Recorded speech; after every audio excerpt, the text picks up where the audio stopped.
Yayin da neman aiki ke da matukar damuwa ga matasa da daukacin jama'a wannan karo, yana buƙatar dukkanin sana'a da kake ciki ka nemi yadda za ka yi domin sarrafa sana'ar da zumar kai maka bunƙasa.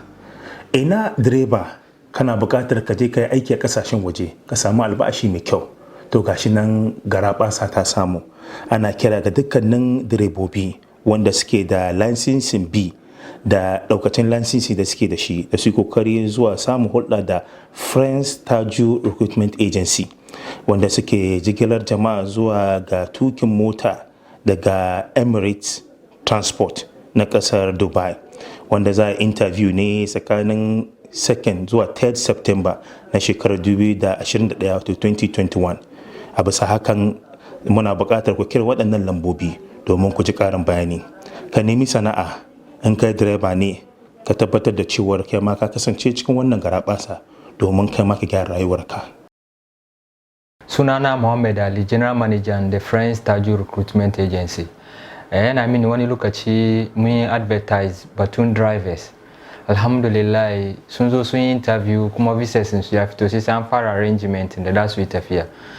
Sai sa wannan company kuma za su komo su zo neman another drivers on the 1st and then 2nd of September 2021. That is 2 weeks to come. Yasa muna gayyatan direbobi na Ghana duka baki daya. Company da kanshi HR manager shi ya zo yi interview Ghana ga. Yasa muna neman drivers su zo for that interview.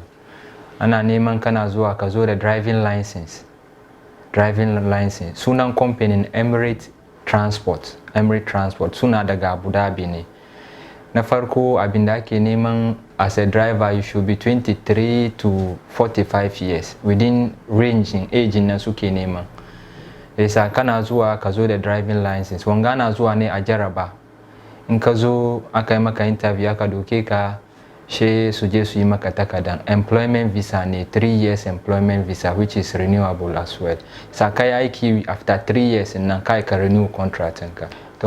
Kunya ku kira mu kan number ga 055 96 111, that is 11183. 055 96 11183. Kuka kira mu kan number ga kun same mu a so mu yi muku karin bayani. Assalamu alaikum warahmatullahi wabarakatuh.